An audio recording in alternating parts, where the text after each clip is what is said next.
nunggu.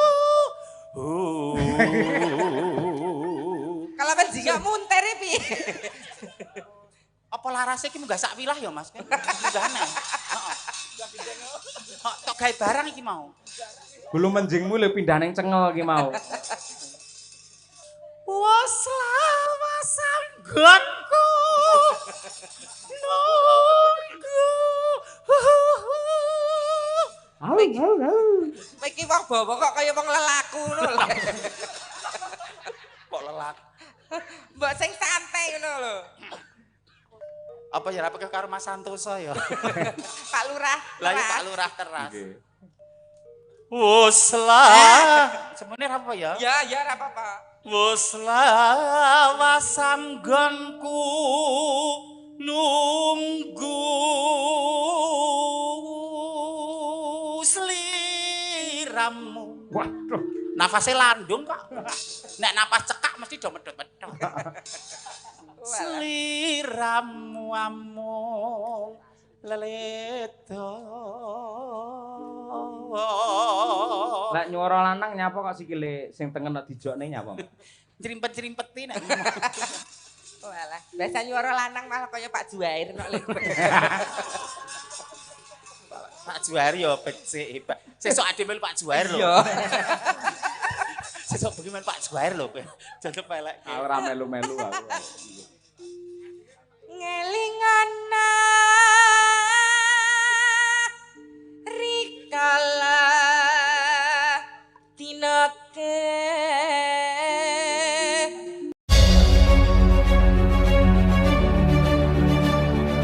Sari lan Pak Lurah. Lan ugi ngaturaken panuwun marang Ketua FKUB Kabupaten Boyolali ingkang sampun kepareng-paring pangestu rawuh.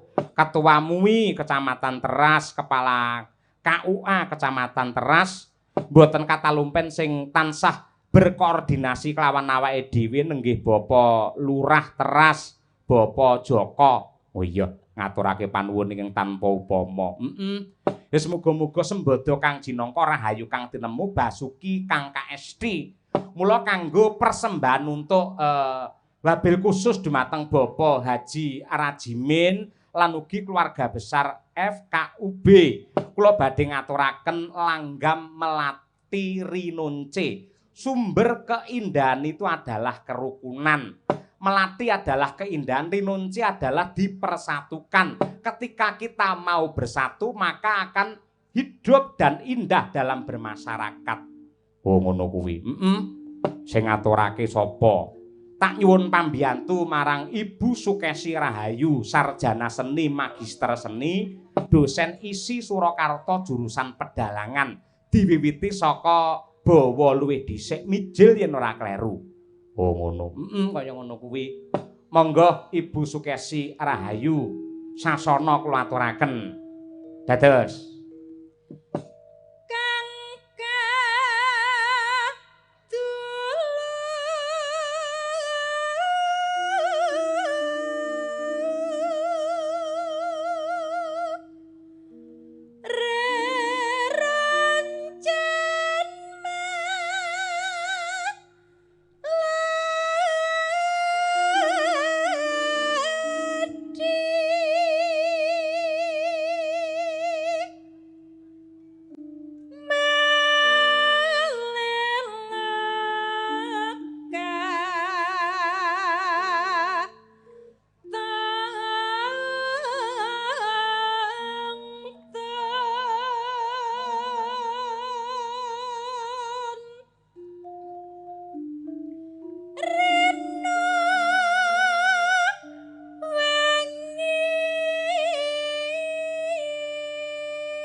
dawanipun sampun dipun aturaken, Mak. Kalajengaken langgamipun katur dumateng keluarga besar FKUB wabil khusus dumateng Bapak Rajimin. Mugi-mugi dados renaning penggalih, rezekine tetep kathah, waton rezekine tetep melimpah, wayang kulit ki aman lho. Oh iya, pancen panjenengane iki minded neng wayang. Durya piyayine alus, blater, sumeh, remen gojek ya, Mak. Kuwi sing ndadekake panjenengane iki sehat panjang yuswa ki kuwi kok. Iya. Monggo bukesi langgamipun dipun aturaken.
Endahe budaya iki kaya ngene ya, Mak. Saling menyelamatkan. Wah iya. Terima kasih, terima kasih. Iki ana bintang tamune. Sapa no? Mbak Mimin karo Mbak Apri. Longgar to panjenengane. Weh, piye to? Panjenengane iki longgar tur dasare wis sehat walafiat. Tur dasare Mbak Mimin ya wis tobat tenan. Ayo, syukur. Neng kene iki lho letake FKUB iki neng kene iki. FKUB. Ora mung ngrukunke umat beragama Islam, Kristen, Katolik, Hindu, Buddha, ning nyatane rekor pada malam hari ini ngrukunake wong lanang, wong wedok karo bancine pisan. Ngono kuwi. Ning iki muruti talenta. Temenanan elok tenan. Ditampilake yo iki mereka berdua wis rawuh. Monggo cublak suweng Mbak Mimin Apri duo sinden Klaten. Yo. Oh.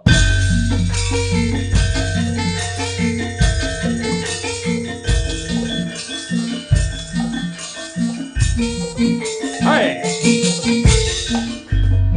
Jelas suwan keteng Klaten pamuka tutut-tutut pak rale sapa butuh dole apes sing pantole ngopo sing pantole ngopo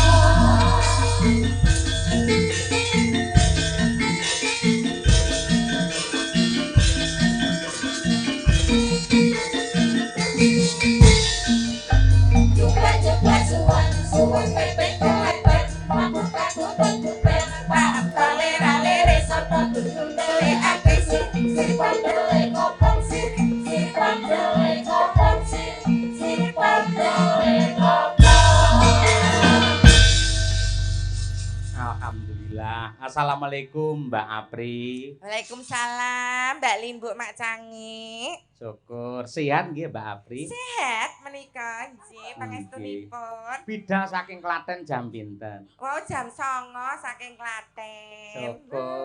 Syukur. Niki nggih lumayan rame jobipun. Ya alhamdulillah pangestu panjenengan. Nggih. Rame gek dalu menika sing kula anti-anti saged pinang nggih Pak Yoyo kalih rencang-rencang Madangkara. Aduh nggih. Saya melih wonten pujaan hati kula ingkang rawuh. Sinten? Imam.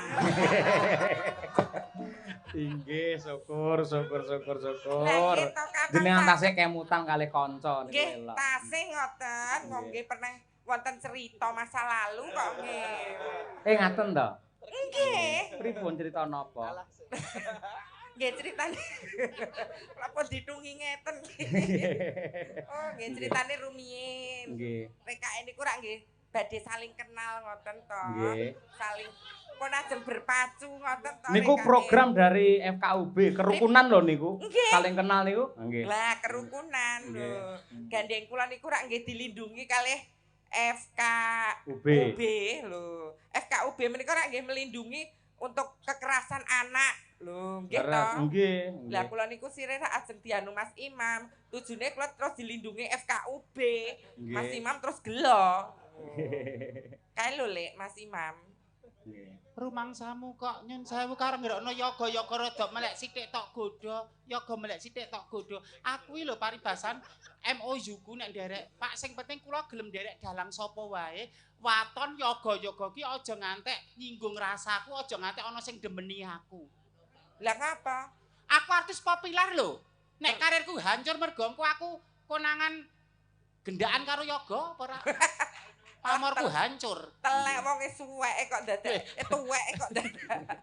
Senengane. Dek puno ya penyanyi Pak Yoyo ki ya mbancine siladan. Lah pripun? Bintang tamu duo sinden Mimin Apri. Rayo disampar pisan Sugeng Dalu Mbak Mimin Mbak Apri wis penak. Sugeng Dalu Mbak Apri Sugeng Dalu saking dalem jam. Lah aku ki kudu bintang tamu.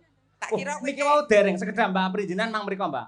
Yo ngenteni dalang kondang urutane. kan diajari lho. Rada maju mriki, ngono urung-urung wis Kesaken mutung. pisan Rapindo. Kula nderek penyanyi seprene terakhir karo tengah tahun yang lalu ten Sawo, ten Ponorogo. Pengen dibagekke. Napa kula ki rumangsaku nek ukuran cantik ya relatif. Kabisan kula ya ra kuciwani. Etutut ya madolke. Wong jene penyanyi rek kalih kula nu babakan menapa. Kok sik to, Pak Yoyo. Wis meneng kok. Sik tak leganane. Nggih. Kula bagekke. Nasional men mengakui panjenengan wakle-wakle kalian kula. Bintang tamu lho Sugeng Dalu Mbak Min Mbak Apri wis penak aman. Sugeng Dalu Mbak Apri, Sugeng Dalu jam pinten. Aku dianggap batang ya akhirnya. Kok sik tok urung Pak Yai sing sabar. Nggih, urung marahi. Mau lah Sampun Mbak. kabeh mboten amuk dalu menika. Idune montrat ora. Kaping-kaping lho. Nggih. Panjenengan mboten pirsa, men tak jelaske sisan.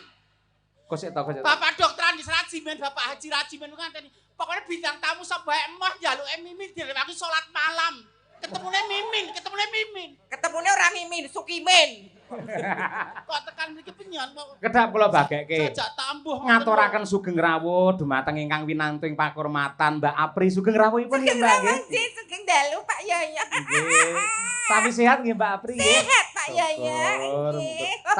Nggih, mugi-mugi tansah ginanjar kawilujengan lan ugi barokah panjenengane nggih. Kerukunan umat beragama. Pak Yoyo. Nggih. Wah. Iki kok ketok ya aku ki cacar air ora ngene iki kok. Piye? Oh, sinden pawaan begenggek iya ngono kok. Kok begenggek piye ta? Pak Yoyo piyane bagus. Heeh. Ya paribasan dalang hebat ora mung paribasan dalang hebat. Ning aku ora gage-gage, ngono nganggo etika. Lah lenggah garwane lho, ngemong rasa. Lah kan padha wong wedok ngemong rasa. Sing wedok ki sapa? Aku karo Bu Kesi. Nek Bu Kesi genah lah kowe wong wedok kok nek nguyuh ngadeg. Nek ngisor telonan. Engko nek lungguh semampir. Jare iki lho, malah nyapu dalan. Tau ironi iki lho ra nyapu dalan ta menika ra njenenge ta wong agem nyamping. Wong wedok nganggo nyamping ra ya nek. Wong wedok kok nek nguyuh ngadeg kok nek nguyuh lungguh kok lecet. Kuwi jenenge Forum Kerukunan Umat Beragama. Nek iki sing didelokke ora babakan nek guru ayo jagatan medsos ka wong ayu-ayu kabeh. Ini sing mumpuni.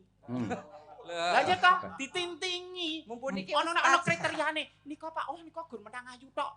Apri mau apri kaya apa? Kae anu trek rekote elek pamane. Lah Sukimen ki sapa? Lho, kira ngerti to? Piye? Aku carane SP, nang ngeri SP. Obat Jadi carane dengan polisi Intel. kintel. Oh, nembe ngertos nek jenengan bae kintel. Intel. Oh, intel ta. Intel. Kowe ngerti ra? Boyolali iki paribasan rumah kedua kanggoku. Oh, Kowe ngerti to nek Boyolali zaman dhisik lho. Jane wilayah paribasan Musuk, Taman Sari ki kekurangan air. heeh. Ning sekarang sudah dibangun embung-embung penampungan air Satmah Boyolali ora bakal kekurangan air. Kuwi nomor 1. Iya. Pembuatan KK, KTP dan surat menyurat gratis tanpa dipungut biaya. Boyolali. Ning ono kebijakan sing aku ora cocok. Apa? Sono Layu dadi kawasan hijau ki ra iku mangkal ra ya dadak pindah to. Berarti kebijakannya mesti plus minus ana untung rugine. Sebagian orang ra ya dadi malah. Mbak ya pindah ngarepe ning dhuwur kijing kono. Senengane. Saged sowan Bapak Dr. Andes Haji Rajimin matur sembah nuwun. Sembah nuwun, Pak. Rencang-rencang panitia FKUB matur sembah nuwun, timun wungkuk jaga imbuh, sak gaduk kula, sak kamat kula, sing penting kaya sing diandharke penyanipun Pak Dalang kala wau, Indonesia itu bukan merdeka ora mergo Satu satu agama. agama. Ora mung mergo saka Islam tok, ora mergo saka Hindu tok, ora mergo saka Kristen Katolik tok. Lan uga ora mergo saka wong Jawa tok, ora mergo saka wong Ambon tok, ora mergo saka wong Batak lan sak tapi keanekaragaman, paribasan apa heterogen masyarakat yang heterogen Indonesia itu sing beraneka, aku sing gedhekke bangsa Indonesia tetep bakoh kukuh mula rukun agawe santosa, crah agawe bubrah. Islam apik, Hindu apik, Kristen apik, Buddha apik, sing ora apik. sing ora gelem nindakake ajaran agama. Lho, sing ora gelem nindakake, pomon kae LDI, kae MTA, kae NU, sing ora nindakake, sing ora gelem rukun, sing gawe cerah, gawe oknum-oknum sing pengen mempecah belah bangsane dhewe nganggo dalih agama. Sik, tak pedho dhisik. Lah nggih. Iso muni ya kudu iso nglakoni. Nggih. Jenenge umat beragama yang baik harus melaksanakan ibadah sesuai Insya dengan Allah. agamanya toh. Nggih, insyaallah saat. Jenengan agamane napa? Kula Islam. Lah lek Islam pertanyaannya, wingi salat tarawih sampean melu sope wong lanang apa wedok? Niki soal akidah lho iki, soal iki soal Ora main-main. beragama lho, aja main-main lho. Iya. Nang panggung iso dienggak-enggokke. Heeh. Nyun sewu nggih. Heeh. Seniman ya seniman akhlakul karimah dijogo. Lah Lah, nggih, lah kula kowe lak nek arep takon. nguri. Jare wong beragama sing apik kudu ngibadah. Heeh. Nggih to, leres to. Mongko salat sing apik iki selalu berjamaah. Jamaah. Jamaah. Pitakon kula jenengan melu golongane wong lanang apa wedok?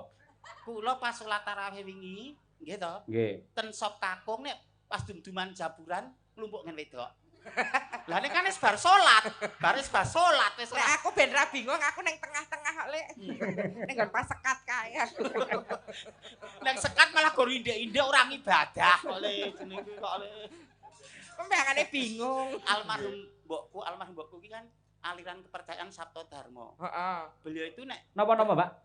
mbok kula Aliran? aliran kepercayaan Sabto Dharma. Oh, nggih. Simbok, Sarki Simbok. Dados Simbok niku nek subuh kae beliau ya beribadah sesuai keyakinane. Oh. Ning mesti ngelingke le tangise. Kok le? Nduk. Nduk nduk ngono ki. Le iki karo masku maksude. Telek le Sukimen. Nduk. Wong jane mboke wis bener lho kuwi mboke. Kok disalahne Nduk lho. tangise. Subuh sik apa kewajibane perkara kok turu meneh ra apa-apa, sing penting kewajibanmu. Beliau itu non muslim, ibaratnya aliran kepercayaan. Ning tetep ngelingke. Ngelingke. Piye dicepaki ruko? Yo sarung kok ruko.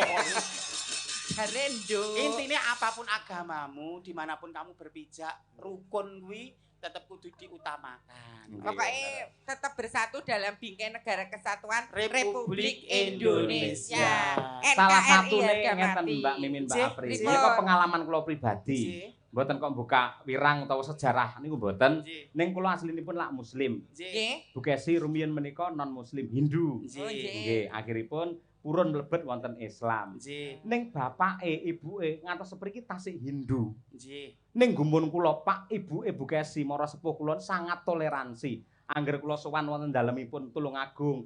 Mak, Pak, Assalamualaikum. Mriko nggih jawab, "Yo, Le," ngoten niku. Mboten Ning lak ngurmati Nggih, ngurmati kan bahasane dhewe-dhewe ngoten niku. Nggih. Ngapunten nggih Bu Kesi. Dalu niki kula kirang perfeksionis. Ngeleng.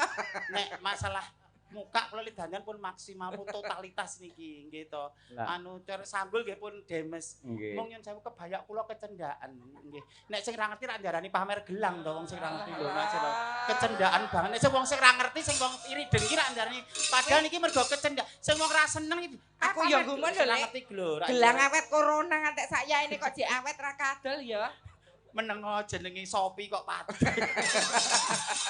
Tukang Kecendakane sing ra ngerti wong sing ora seneng sing kok iri sing pikirane jahil metakil drengki srae mesti darani. Nek sampean iki pamer gelang ngono ki lek jaman saiki malah kleru lho Mbak Mimin. Leripun. Padha karo jenengan iki ngundang kejahatan. Nuwun sewu. Niki piyainipun kathah. Racake pancen piyai sae. Ning ada satu orang oknum sing nyatane nggih oknum niki bakal jahat kalian jenengan. Terjadi banyak di layang kabar di televisi Piyai Putri neng apa kuwi pasar ngagem apa kuwi jenenge mas-masan nggawe kalung digelandang jambret nganti tiba nganti dadilan patine. Nun sewu. Ngoten niku ngati-ati. Zaman saiki pamer perhiasan dudu nggone. Nggih mancing nggih. Mancing niku. Ning nek umpama aku pribadi kula ya artis kondang populer bondo kula ya wis akeh Mas Picih Rajaprana ya turah-turah. Upama kalungku iki sing ketlisut ngono aku ora apa-apa mau dijambret. Sing penting kudu kehormatanku kok. Kehormatan kok dikrawuk. Sampai kehormatanku ora ya apa. Kehormatan nek paribasan iki ketlisut paribasan upama tok silang. Kowe ora ngilu karo githokmu ngono kehormatanmu dapure kaya super tetra ngono. Lah obat korek. Nek kalung ngono paribasan digadekke apa ora iso nebus sesuk tuku meneh. Nek kehormatan lek mulihke pripun lah ya.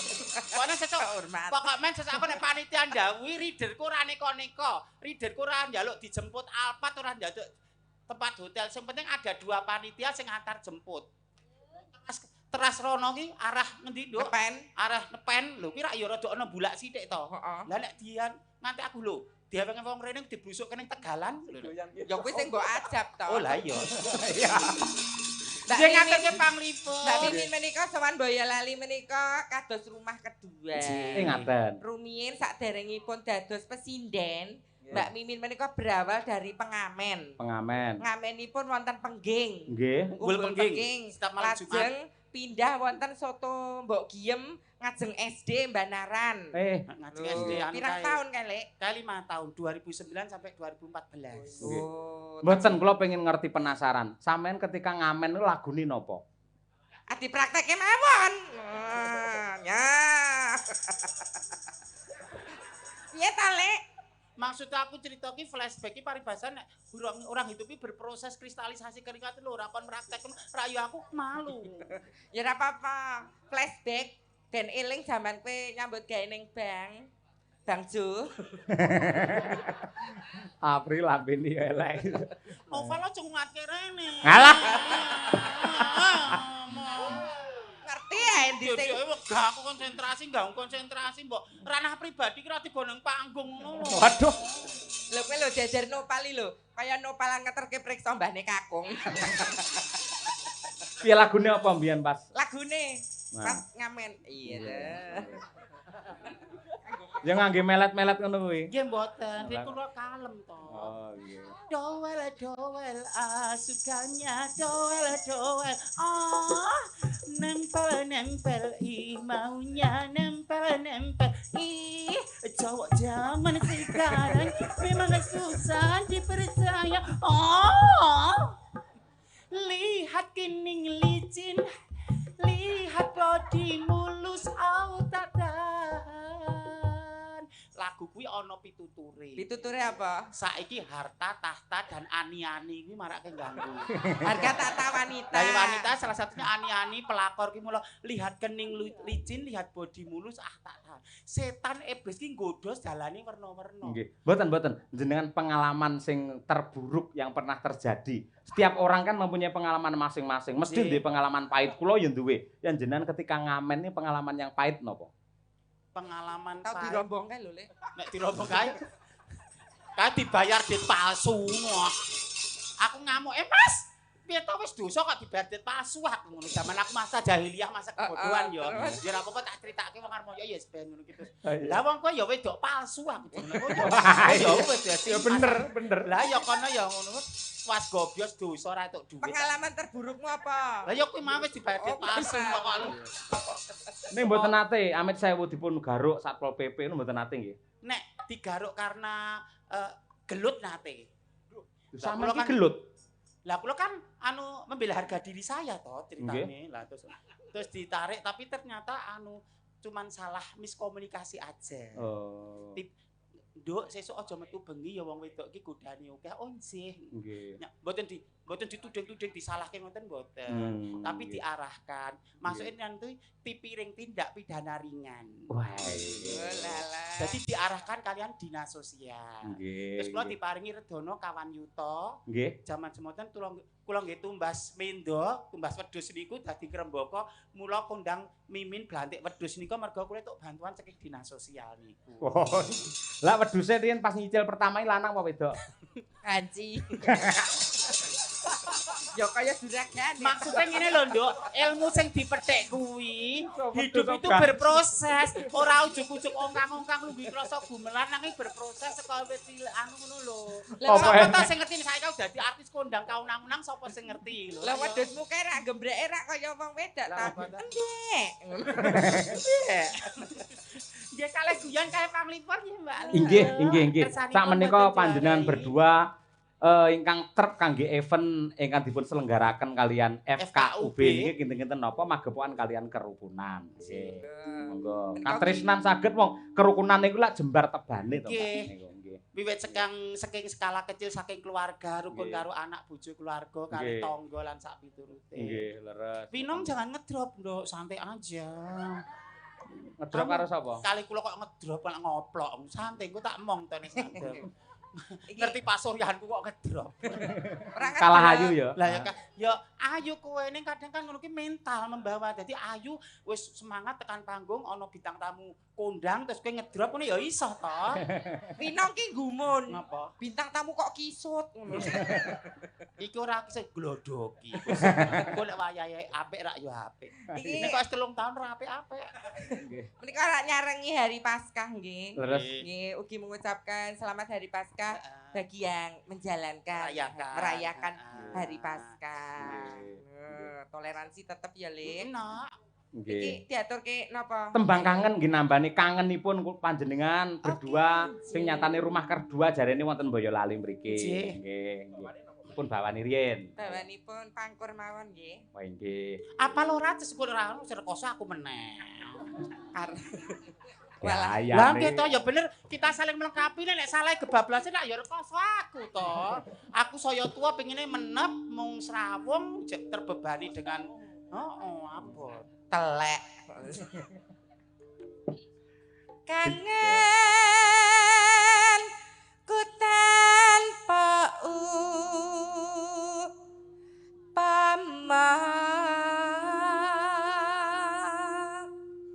bar suntike suarane apik kaya ngono aku bar preksa lho aku bar disuntik malah rusak awakku. Aku apa jenenge semangatku ki terpacu lho, Le. Oh ya ana pengaruh. Mergane apa? Mergane nek kumis tipis. Ngono kuwi ya marake iso motivasi ya iso, marake nglokro ya iso, gumantung awake dhewe. Nyawang wis mengkorok. Donya kan nek digelar to, Nduk. Wong bagus utawa wong ayu ki nggo nyemangati ya iso ning dadi panggoda ya iso, dadi njlomprongke ya iso. Bondo ki dienggo dana driyah ya iso, dienggo paribasan, dienggo angkara murka, dienggo ngeslot ya iso. Gumantung cara lho. Iya, bener. Hotel ki nggo istirahat ya iso, dienggo mesum ya iso, gumantung gumantung oknumnya jadi jangan menyalahkan tempatnya. Kulino aja. Mung sliramu kan dadi telenging ati. Gandeng iki ngambah laras dhuwur sumelangkul lek nganti Mbak Apri ora kuat. men dipun bantu kalian gurunipun. Dasare bar loro, Nggih. bar loro mesti suarane sing laras dhuwur ra tekan. Iya. Niki nanggung laras dhuwur ra tekan, cendhek ngagor-agori.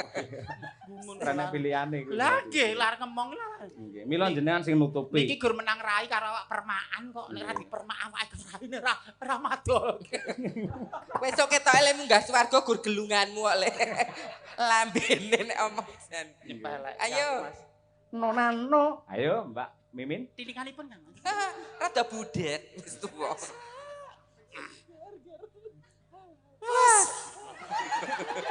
Apa enek sinden wos. Tiwake tenan lho. Bu Kesi nyun pangapunten di sinasa penyelenggaraan dosa ning rak mboten nyun sewu wis ora gampang melih nek kula mumpuni to Bu pun mboten kaget melih to lho Bu Kesi. Waslah sanggonku nunggu. Kalau bajingan munter piye? Apa larase iki munggah sak wilah ya Mas? Munggahane. Heeh. Tok gawe barang iki mau. Gulu menjingmu lho pindah ning cengel iki mau. Waslah sanggonku nunggu. Iki wong bawa kok kaya wong lelaku ngono lho. Kok lelak. Mbok sing santai ngono lho. Apa ya rapake karo Mas Santoso ya? Pak Lurah. Lah ya Pak Lurah keras. Nggih. Waslah. Semene apa ya? Ya ora apa-apa. Waslah wasanggonku nunggu sliramu. Waduh. Nafase landung kok. Nek napas cekak mesti do medhot-medhot. Sliramu amung leledo. Lah nyuara lanang nyapa kok sikile sing tengen dijokne nyapa? Jerimpet-jerimpeti nek. Walah, biasa nyuara lanang malah kaya Pak Juair kok lho. Pak Juair ya becik, Pak. Sesuk ade melu Pak Juair lho. Iya. Sesuk bengi melu Pak Juair lho kowe. Jane pelek. Aku ora melu-melu aku. Ngelingana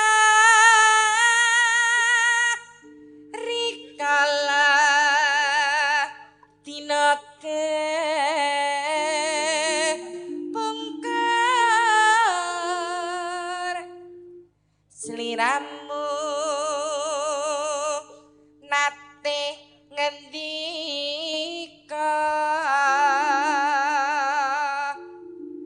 tresna lahir terus sing batin.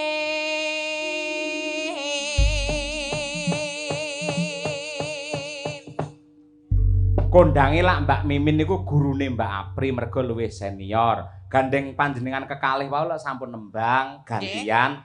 Sing biji ampun jenengan ning sing dadi juri niku penonton. Nuwun sewu dumateng sedaya para lenggah. Mbak Mimin kalih Mbak Apri kala wau swantenipun sae sinten? Mbak Apri? Lah kowe gawa dolok kok tak mono kok. Penonton ki tak bayar kabeh. Tak bayar kabeh aku sinden anu merwira kok. Lah kula dhe tak nggo apa nek tak diahke iki lho. Waduh. Nggo apa? Lho ngono. Sebaik-baik manusia yang bermanfaat buat orang lain. Nek aku wis cukup dhe 50.000, dhe sak juta tak nggo apa nek 900 tak sumbangke. Paribasan digembor ra mendosol atau diguang ra kemerusak. Kae mbok sumbangnya apa mbok nggo ngangsur Le? Sebagian. Apri. Bosok. Ya sebagian nggo ngangsur, sebagian dienggo sangu urip, sebagian didono driyahke dadi wis ana Lah wis planning-planning. jare wis sugih kenapa sing diutang jenengan kok sing ngangsur barang? Utang iku nggo penyemangat. Oh, rekasane wong ditanggung jawab ngene iki. Sing penting nyaur. Mula nek ana wong meninggal nika, Nggih. wong meninggal kae anu ingkang tasih sambetan kalian keluarga, anu utang piutang saged sambetan kalian keluarga. Nggih. Mergo siksa kubur sing medeni kuwi siji siksane wong utang ngantek mati ora nyaur. Heeh. Nomor loro, siksane wong nguyuh ora resiki mung dikupat kapit ki. Mula Kok ki lho. dikupat kapit. Lah, Iya, nggih. yo nak saiki nak. Monggo tembang kangen dipun aturaken duo sinden dari Klaten Mbak Mimin dan Apri. Ya Allah, Pri, ya Allah. Anu, cakepane piye? Wayah wengi udan grimis wis. Kempung aku. Monggo rencang-rencang madangkar. Saatase tembang kangen ora tekan gone. Monggo, yuk dados.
Nandang kuyung rina wengi.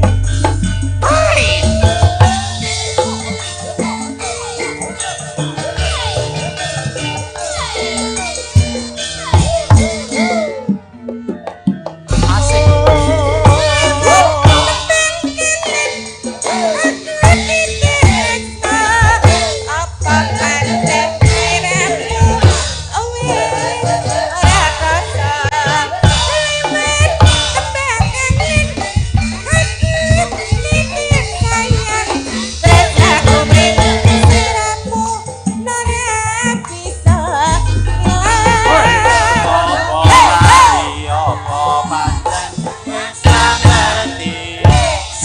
anane aku mung tansah setya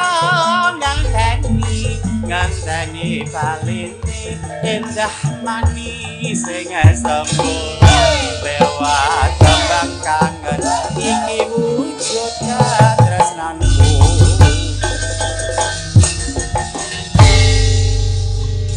Nadyanto kula niki sering ketemu kali Mbak Apri ning tetep nggumun. Pripun? Jenengan len jogek luwese aduh luar biasa. Matur sembah nuwun Pak Yaya. Serono Pak, serono. Mboten niki endah niki Edi niki Peni. Lho, endah noleh dadi kendange karo apa jenenge polahe awak ki kudu pas ngono lho. Nek wong dikarep ya ora kurangi palembono, nek rasane ya ora kurangi panacat. Lah kok malah kowe Lah kuwi ngaturake witing klopo sak lugune kok ya temenanan kok Piye ya. kakung nek ngalembono. Kowe iki aja bangga. Ngono ki malah tok onceki. Nek sing wong nalar, sing wong lantip, sing wong sempati dionceki. Lah dialem kok malah bungai bangga. Ngono ki ndek pamrih, ora mudeng. kulite iki jek enom angel dionceki. Iki kok Maksudnya ngendikane beliau ki iso ditintingi dionceki, diunggah udun ki aja ditelan mentah. Ora nalar pengalaman hidupmu masih. lah nek kowe sing dingonoke coba Mbak Mimin ki kok goyangane apik ngono piye? Lah rungono selama hidupku rungono wong alem aku ki. Selama hidup lho rungono wong alem aku ayu ngono ki rungono. Mboten niki wae ngangkel alem lak nembe Mbak Apri, menawi Mbak Mimin waduh luar biasa. Jenengan niku egolanipun namung sederhana, alus, tidak perlu banyak gerak ning nyatanipun saged memukau para jim setan priprayangan. Sepenting aku ora masalah goyangi sing hebok, sepenting aku sex appeal ya. Sing kepiri apa? Body language ki lho, kecil-kecil tapi lho wah, kae kok lah. Lho. Dadi orang melihat ki wis imajinasine tekan ngendi-endi ngono lho. Lah kowe sek apir kok susumu daya ngulon ki kok. Sek apir kok susu daya ngulon. Keprok dhewe lho. Nggih. Mbak Mimin, Mbak Apri ngeten. Nggih. Menika wau wonten dawuh saking panitia mliginipun Pak Lurah. Pak Lurah, Pak nggih. Joko, nggih. Nggih. Menika wonten Ananda Eko Marsono. Ananda Eko Marsono. Nggih, menika nuwun sewu tunanetra Oh, ning ngaten nggih. nggadahi swanten ingkang sae. Nggih, nggih. Lan kala mangsa ugi kepareng dakwah utawi pengaosan. Oh, nggih, nggih, monggo. Pengajian lho, Le. Mas, Nggih. dipun caosi kesempatan. Nggih, Monggo, supados Mas. minggah wonten pepanggungan Nggih. ngoten Monggo niku. Mas Eko. Ayo Dek Eko. Nggih, katuran minggah mriki, nggih. Singkir ki sik, Nak. Nggih. Diaturake. Deduk. Neneng. Monggo Ananda Eko Marsono mriki.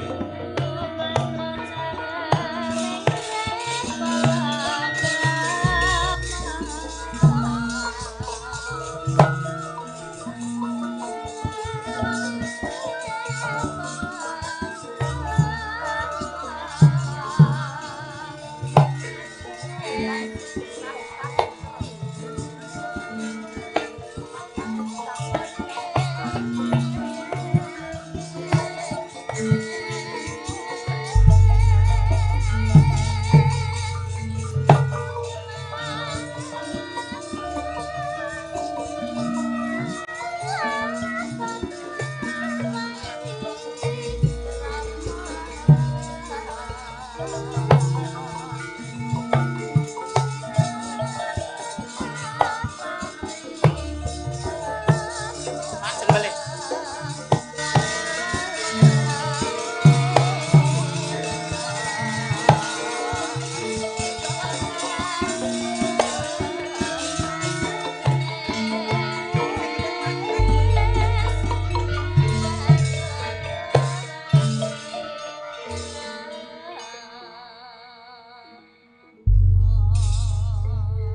Nggih, assalamualaikum Mas Eko. Waalaikumsalam warahmatullahi wabarakatuh. Sugeng dalu Pak Cahyo. Wah, nggih, sampun ngertos kalian kula, Mas. Kula subscriber Kuntadi channel kok, Pak. Waduh, sembah nuwun. Sering mantau teng YouTube. Nggih, sering Nggih. nek dalu sering. Jenengan yo ngefan karo aku rae, Mas. Jenengan sinten to, Pak De? Aduh. Suwatene putri kok suwatene putri mestine ya wanodya ta penyen menika kok Lah yo. kula wau krungu-krungu kok jarene sukimen blantik wedhus iki Oh, lak alah. lanang. Nggih, matur sembah nuwun Nggih, penyiar Mbak tresno Mimin. budaya. Iya, pengen nembe ajar kok. Mboten napa-napa. Dek Eko pidalem saking pundi? Kula saking cerak mriki mawon, Pundi? saking Doplang. Oh, Oh, Ndoplang. Ndoplang. Ndoplang ki Lor Janti. Nggih, Bapak. Oh, Apal Mbak Apri ya. Pripun? Jenengan kok apal? Apa no? Tau dibribek wong mriku riyen. Mriku kampung lele. Apri ki anggere kok Apri ki laris semen ngendi jebolane di pacar tukang son, di pacar pengendang jaipong, di pacar ngendi ternyata kok campur sari ngendi melu, di pacar penggerong. Nah, iki aja pomo menang karo Uni iki ya dadi pacare lho dhisik. Lah sekarang karo Uni galake. Dek kok badhe ngatur. Pengedan badhe ngatur kenapa? Napa nggih? Lagu Pepeling mawon. Oh, pepeling. pepeling. Oh nggih, Kepareng menawi ngoten Bapak. malah Nggih. trep menika wonten ing angka parengersakaken. Sekedhap nggih Mas Iko kula waosipun. Nggih. Assalamualaikum warahmatullahi wabarakatuh.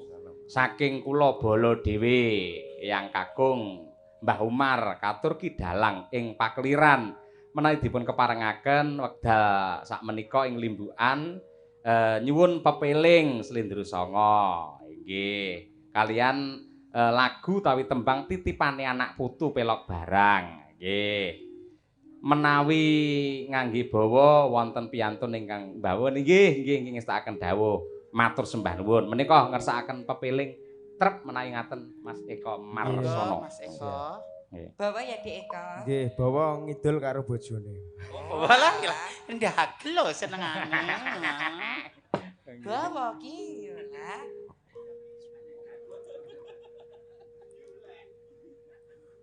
Rukun Islam kang lima puniki Taslim kan jawab nongke wiwitane. niku sesi deman niku. Oh, iki mudeng kok. Berarti jenengan sok sesi deman soan berarti jenengan. Boten kula kok gur tumbas. Oh. Malah Katindakno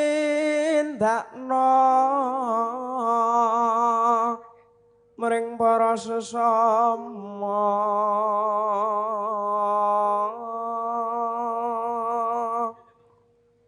aja padha ditinggalke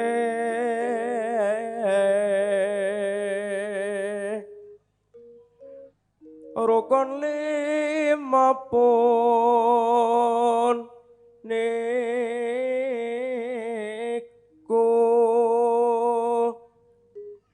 syahadate kang angka siji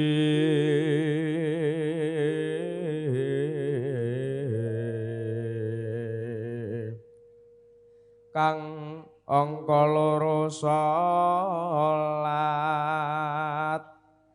dene kang telu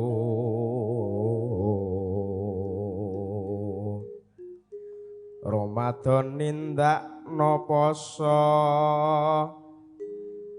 papat zakat ping 5 ibadah haji rukun Islam sampurna.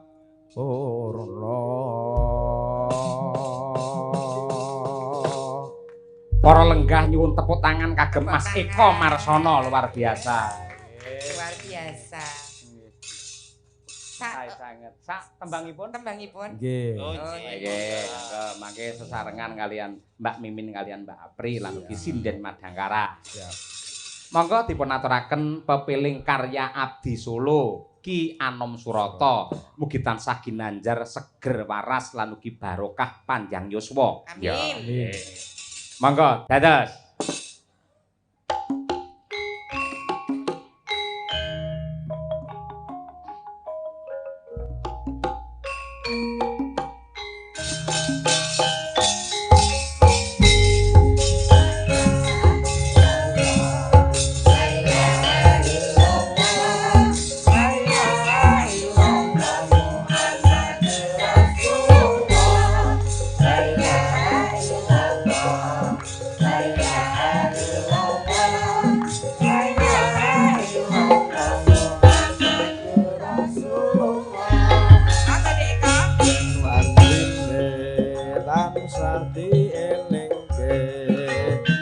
yen wancine padha nindakake adan wis numandang wayahe sembahyang netepi wajib dawuhe pangeran salat ati cakae agama limang wektu kudu tansah dijaga kanthi istiqomah lan sing tumaknina luwih sampurna yen berjamaah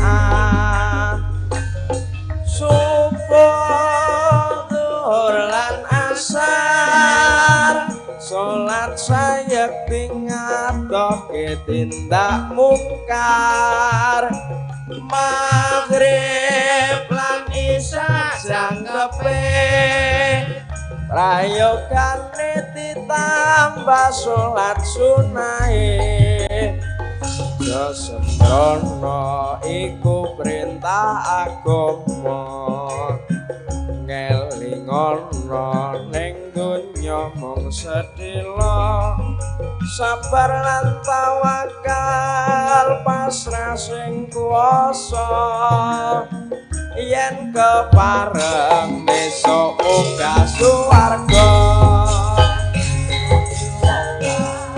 la ilaha illallah la ilaha illallah Muhammadur Rasulullah la ilaha illallah la ilaha illallah la ilaha illallah Muhammadur Rasulullah yen wancine tansah dielingke yen wancine padha nindakake atan wis kumandang wayahe sembahyang netepi wajib dawuhe pangeran salat ati cakaing agama limang wektu kudu tansah dijaga kanthi istiqomah lan sing tumaknina luwih sampurna yen berjamaah subuh zuhur lan asar salat sayekti ngadohke tindak mungkar maghrib lan isya jangkepe prayogane ditambah salat sunahe sesembrono iku perintah agama kelingono ning donya mung sedhela sabar lan tawakal pasrah sing kuwasa yen kepareng besok munggah suwarga matur suwun kula ingkang ngaturaken panuwun ingkang tanpa upami Mas Eko luar biasa sami-sami nggih Napa melih ngaturke napa badhe ngaturke pangandikan apa Dik Eko? Badhe paring pangandikan. paring pangandikan napa pun mboten sah ngomong akeh Sampun Sembah ngaten suwun, mawon. sampun matur Nggih. suwun sampun dipun keparengaken derek sinau menika matur suwun Sami-sami. sembah nuwun jenengan suwantene kados Ki Gandawartaya malah matur nuwun Tangga. nggih sembah nuwun nggih Mas Eko nggih Marsono sami-sami Terima Mbak kasih, Cahya. Dik Eko. Nggih, sami-sami Mbak Pri Nggih, Lek, dianu Lek, dikanthi Lek. nggih Piyaine halus, sopan, ya ampun. nggih teh Ah, Mbak Mimin le gemati Lek kowe iki kan mau dipakde-pakde iki ya ora kudu nyangoni kowe iki. Mbok sing perwira. sekedap Mas Eko sekedap Mas Eko sekedap. bungah menika Nek ajeng dipun paringi Mbak Mimin ini Piyai Blobo biasanya minimal nggih gang 100 ngoten niku. Nggih. Nggih. Nggih. Mriki-mriki kula tambahi enek penonton kerasani dalange cethil ora nyangoni. Aku mrekipik aku ngene. Tampakno men di anu lah. Siji ya. Dicaoske. Kok 1000.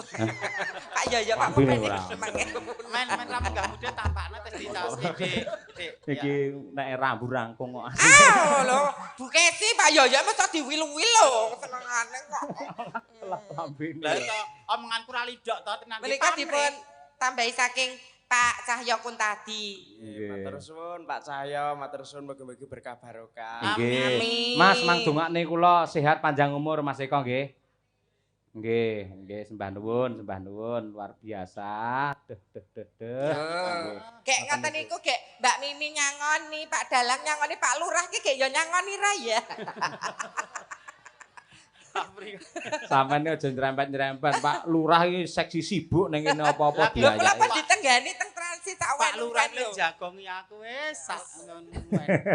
Janak. Mereka Foto kagem namung ping pisan pindho lho Pak Lurah ki ping ngantek ping sejilah ngono. Pak Joko niku. Nggih. Nek lak mesti profesional rampung beres. Rampung beres pun kula nggih ngangsur sasi wingi.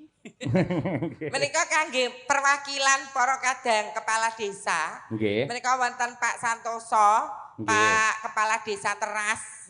Nggih, Menika nggih. katuran minggah panggung ya, Lek. Nggih, siap. Monggo Mas Santoso kulinane nek aku ngaturi Mas ngene ngantek dadi lurah bareng ya keteltuh Mas lho aku. Mas Santoso mboten ngira-ngira hormat monggo Kang Mas. Monggo Mas Santoso. Monggo mriki kula entosi. Pentontone wis ngenteni Mas Santoso ngaturan mriki Mas Santoso. Nggih, piyayine lho Jatmika. Nek Mas Santoso ki ngancani awake dhewe ketok ya malah gur mung senep tok. Ya digoleki sing asli to pri Mas Santoso. Dikancan nduk Winong apa nduk Birgita ngono nek dhewe malah aku pekemuh dhewe to. Pak Santoso ki wis kulino nek karo wong ae sadurunge menjabat menjadi kepala desa rak nggih.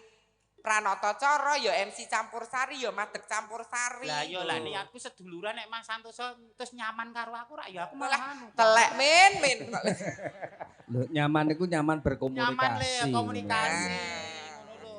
Katane Yang kuyong ya. Mbak Mimin ki ya tenan kok. Rigen mugen tegen Wah, gelem. tenan. Niku wong atas kala wingi kula tangkatke kalih Apri. Sipun. Anu nuwun sewu Mbak Apri, anu Mbak Mimin nek sesuk ya iso sowan to. Saged lho, saiki ora live TikTok aku yo ngono. Live TikTok. Nggih saplek bar meskram niku Lah. rada rasa-rasen. Operasi mium nika. Aduh. Gak terkeragilan kan mboten saged sowan to Lah, nika nggih. nika izin. Nggih, matur nuwun Mas Cahyo. Nggih. Menika penontonipun nggih luar biasa, pancen estu kok. Pripun? Wilayah mriki niku sayuk rukun. Alhamdulillah. Kados kentikane panjenengan iki kegiatan menika dipun sengkuyung kalian RT Kuweni, Nggih. Piporejo, Tukangan, RT Karanganyar sebelah niki RT Karanganyar sedaya nyengkuyung. Nggih. Nek sowan wonten kuweni niku kok kados napa mboten sanes, Kiai sanes lho. Nggih. Zaman Bayu musik Mas Lah, Supri nggih. Swergi lho. Nggih. Niku asli Piyai Kuweni. Nah, Nggih. ngaturaken bapak Pak Santoso, Pak Lurah. Nggih sak gatuk-gatuk kalah karo Mas Eko mau. Yen perlu malah duet mawon ning kalih Mbak Mimin Oke. Apri lak pun kulino. Nggih, duet mawon. Niki ngicipi niki anak-anak niki. Nggih. Monggo, nggih. Jadi Anu, kang seumuran nih kali Mbak Tuti. kali Mbak Winong enggak apa-apa. Mbak Winong, Iya, ayo Mbak nong Winong. ngene. Ayo. Santai Dik no. Winong. Di Pak Lurah lho nong, oh, ya kudu hormat panjenengane kepala desa ya MC, budayawan, seniman, wah lah komplit pokoknya. Ngapunten lho Mas Santoso dek nalika penyen isih ngasto MC aku kan jarang melu beliau. Nggih. Rung itu karo Pak cacah to disuruh. Eh nong menyat nong. Pak Nek cacah ki ya wujud menungso. Nggih. Tunggak jati. Nggih. Pokoknya zaman campur sari ini Pak Santoso, nek derek Pak Santoso ki pakaian kudu rapi, guyon ra oleh lekor, ra Lho oleh langke ra nuwun oleh- jenenge nuwun sewu iso pan mapan kok nek nek dagelan nuwun sewu. Nggih. Nggih. Nuwun sewu rada miring-miring ra apa-apa ning nek penyanyi Penyanyi lah. MC iki ya. Mboten paham. Nggih kudu mlaku sak. Lah niki kinten-kinten Winong niki masuk mboten mlebet campur sari. Oh, niki, Mbak? masuk niki. Mengke kula nyuwun nomere ya, Di. Aduh, nggih. Dapat campur sari. Lho maksude sok nek nuwun sewu warga ki mbutuhke penyanyi niku tak jobke ngono lho kok Mas. Nomor kula tasih dipun save to, Mas. Tesih nek jenengan iki Mbak Mimin. Nggih, kersane Gumyak Napa? Lintang Asmara mawon. Wah nggih, kesane. santosa. Ajeng bawa engko nek kontes kula nggih peke karo Mas Taslim nek bawa niku wis kena. Kena kalah kok Di. Nggih, kalah sumunar nggih. Lintang Asmara Pak Santoso melawan Winong Nawangse. Yuk. Melawan.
Monggo Pak Lurah.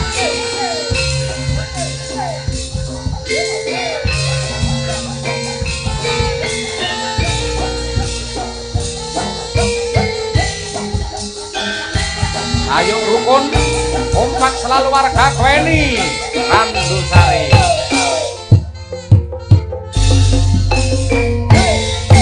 Yang Wantara Ratri mong eling manis ing ati setiaku bisa anduweni marang sang Hyang Sulasti. Rasa kangen kang liputi lintang bulan dadi seksi upayane datang balenjan janji saboyo bukti sebaya pati.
rapi sati bisa.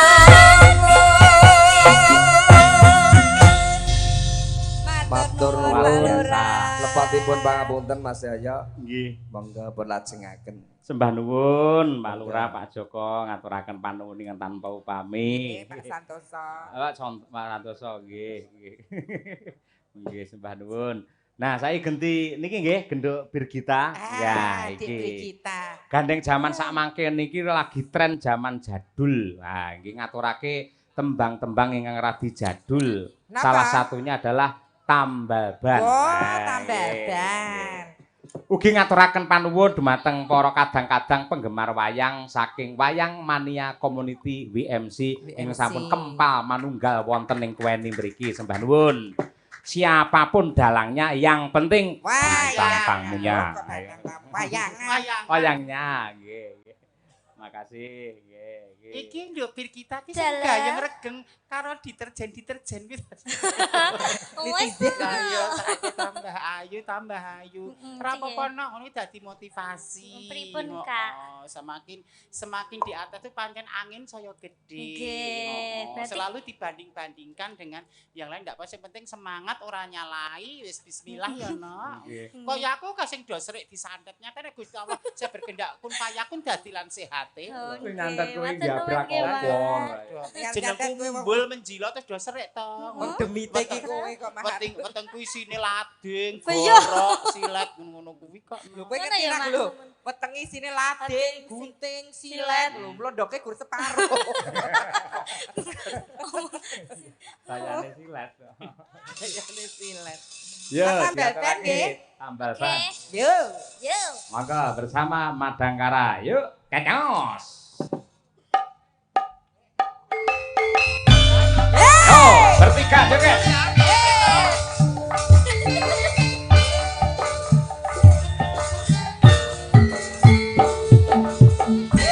Spesial buat ayam Piko. FKUB, kaya selalu.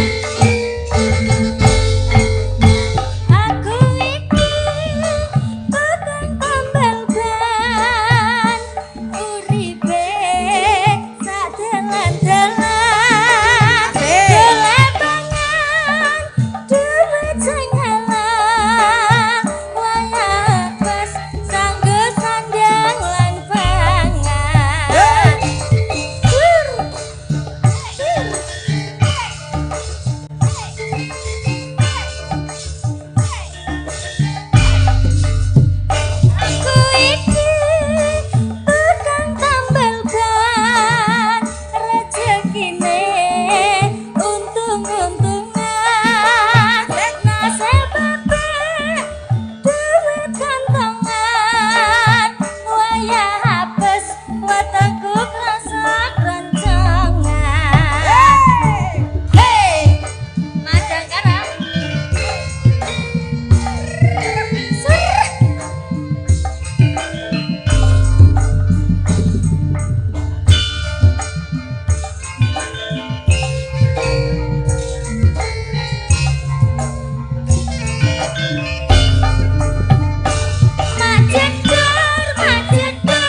rezekine tambah numpuk Oe, tambah numpuk oe, tambah numpuk oe, tambah numpuk oe.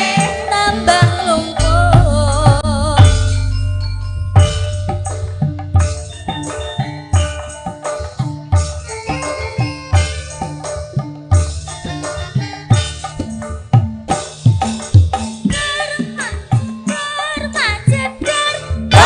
ana ben bledas